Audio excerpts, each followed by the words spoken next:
شروع اللہ کا نام لے کر جو بڑا مہربان نہایت رحم والا ہے۔ الف لام را، یہ کتاب روشن کی آیتیں ہیں۔ ہم نے اس قرآن کو عربی میں نازل کیا ہے تاکہ تم لوگ سمجھ سکو۔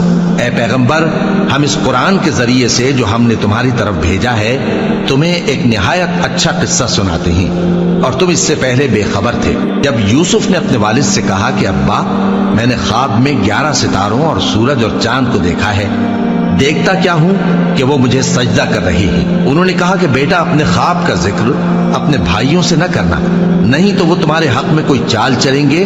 کچھ شک نہیں کہ شیطان انسان کا کھلا دشمن ہے، اور اسی طرح اللہ تمہیں برگزیدہ و ممتاز کرے گا اور خواب کی باتوں کی تعبیر کا علم سکھائے گا، اور جس طرح اس نے اپنی نعمت پہلے تمہارے دادا پر دادا ابراہیم اور اسحاق پر پوری کی تھی، اسی طرح تم پر اور اولاد یعقوب پر پوری کرے گا۔ بے شک تمہارا پروردگار سب کچھ جاننے والا ہے، حکمت والا ہے۔ ہاں، یوسف اور ان کے بھائیوں کے قصے میں پوچھنے والوں کے لیے بہت سی نشانیاں ہیں۔ جب انہوں نے آپس میں تذکرہ کیا کہ یوسف اور اس کا بھائی ابا کو ہم سے زیادہ پیارے ہیں، حالانکہ ہم جماعت کی جماعت ہیں، کچھ شک نہیں کہ ابا کھلی غلطی پر ہیں۔ یوسف کو یا تو جان سے مار ڈالو یا کسی ملک میں پھینک آؤ، پھر ابا کی توجہ صرف تمہاری طرف ہو جائے گی، اور اس کے بعد تم نیک لوگوں میں ہو جاؤ گے۔ ان میں سے ایک کہنے والے نے کہا کہ یوسف کو جان سے نہ مارو، کسی اندھے کنویں میں ڈال دو کہ کوئی راہگیر اسے نکال کر کسی دوسرے ملک میں لے جائے گا۔ اگر تم کو کرنا ہی ہے تو یوں کرو۔ یہ مشورہ کر کے وہ اپنے والد سے کہنے لگے کہ ابا جان، کیا سبب ہے کہ آپ یوسف کے بارے میں ہمارا اعتبار نہیں کرتے؟ حالانکہ ہم اس کے خیر خواہ ہیں، کل اسے ہمارے ساتھ بھیج دیجئے کہ خوب میوے کھائے اور کھیلے کودے، ہم اس کے نگہبان ہیں۔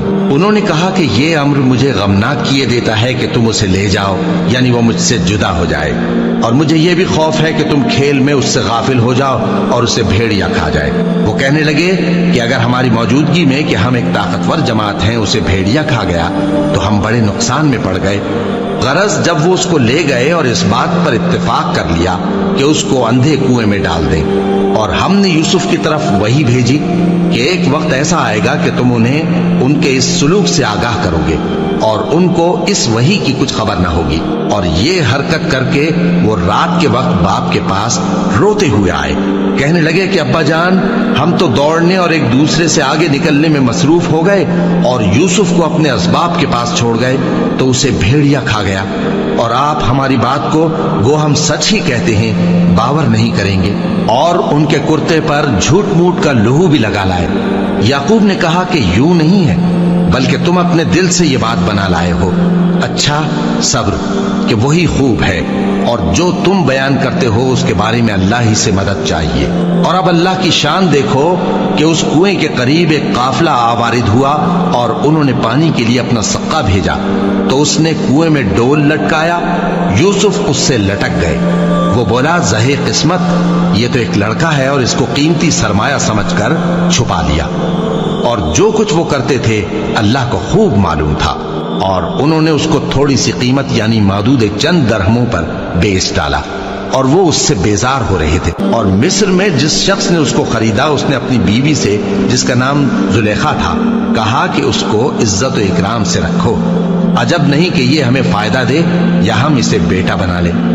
اس طرح ہم نے یوسف کو سرزمین مصر میں جگہ دی، اور غرض یہ تھی کہ ہم ان کو خواب کی باتوں کی تعبیر سکھائیں، اور اللہ اپنے کام پر غالب ہے، لیکن اکثر لوگ نہیں جانتے۔ اور جب وہ اپنی جوانی کو پہنچے تو ہم نے ان کو دانائی اور علم عطا کیا، اور نیکوکاروں کو ہم اسی طرح بدلہ دیا کرتے ہیں۔ اور جس عورت کے گھر میں وہ رہتے تھے اس نے ان کو اپنی طرف مائل کرنا چاہا، اور دروازے بند کر کے کہنے لگی، یوسف جلدی آؤ۔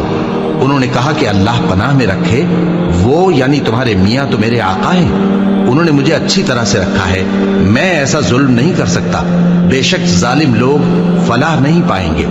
اور اس عورت نے ان کا قصد کیا، اور انہوں نے اس کا قصد کیا۔ اگر وہ اپنے پروردگار کی نشانی نہ دیکھتے تو جو ہوتا سو ہوتا۔ یوں اس لیے کیا گیا کہ ہم ان سے برائی اور بے حیائی کو روک دیں، بے شک وہ ہمارے چنے ہوئے بندوں میں سے تھے۔ اور دونوں دروازے کی طرف بھاگے، آگے یوسف، پیچھے زلیخا۔ اور عورت نے ان کا